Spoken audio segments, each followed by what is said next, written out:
there he goes. This pompous, terrible person. The end of Act 1 in Rosenkavalier. To recap what happens before this pivotal scene. The Feldmarschallin has a young lover, Octavian. Her husband is out of town, so the two have an exciting, very passionate night of lovemaking. In the morning, as they're having breakfast, there's a commotion outside of her bedroom, and they realize somebody's arriving to come in, and it might be the husband. So they panic, and Octavian quickly hides in a closet. It turns out it's, thank God, not the husband, but Baron Ochs, a cousin of hers, who's come because he needs her help. He is impoverished, but he has the nobility title, so he wants to get married to the young daughter of a rich bourgeois. And noblesse oblige, he needs the help of the Feldmarschallin to send someone of nobility with a symbolic silver rose for the young bride to be. In the meantime, while they're discussing this, Octavian is getting bored and he's coming out of the closet dressed up in drag as a maid. And of course, what does the Baron do? He makes a pass at her. And he behaves in the most vulgar manner throughout his entire meeting, which is appalling to witness. And the Marschallin really feels appalled, but he's a cousin, so she agrees to do him the favor, and she will send Octavian, as a little inside joke, to the family with the silver rose.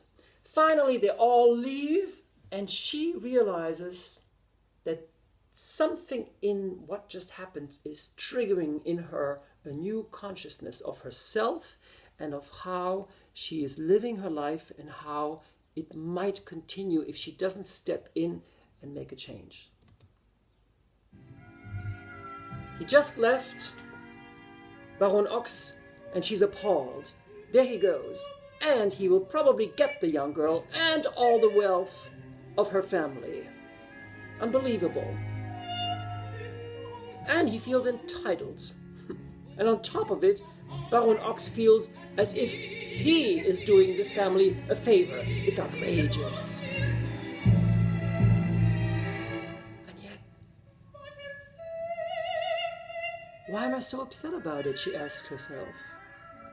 Why? After all, this is how the world rolls. And she's part of this world. And in this interlude, she's going into her own past, and she realizes, yes, I'm part of this machine. I'm a powerful woman. I married a powerful man. Everybody comes to me and wants something from me. And I have a young lover. I have it all because I've been part of this game, even though I was pushed into it as a young girl, as she will say right now. Oh yes. I can remember another young girl herself, who also, just out of Catholic boarding school, got pushed into marriage, just like that, without being asked. How did it work out for her? Is she really the right person to judge the system?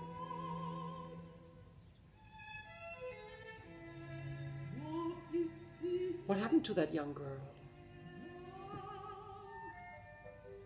Futile. You show me last year's snow, as the saying goes. Das sag ich so. She says, well, it's easy to say that. And yet, I still don't understand, how is it possible? I used to be that little girl, completely guilt-free, innocent young girl, and one day I will become an old woman, die alte Frau.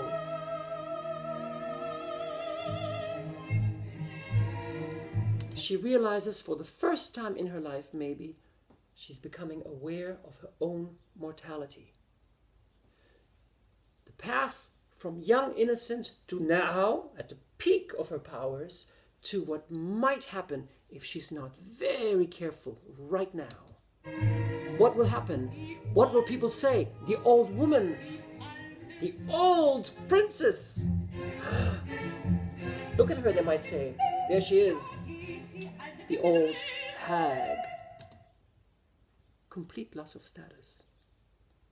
How do you avoid becoming a ridiculous version, a parody of yourself?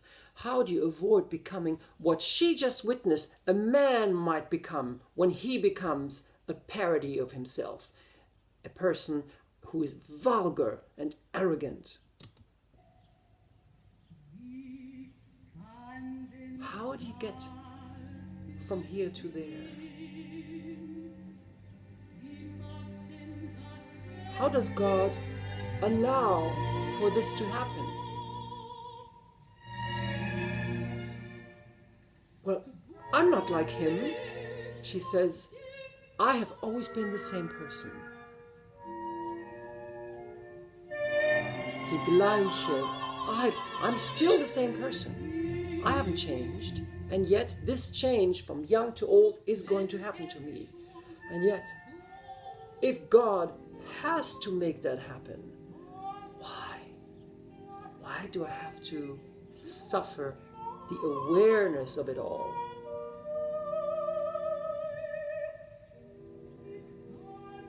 With complete clarity, I can see it. I can see the path, I can see the mortality. Why can't God just hide it from me?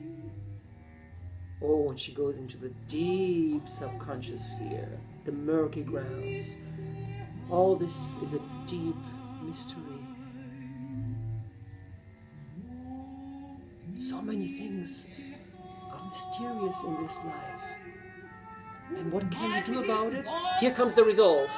All you can do is to endure it. And here comes the most important pause in the entire opera. All you can do is endure it.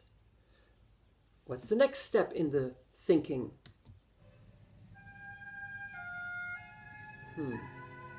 The question is, how? Und in dem Wie.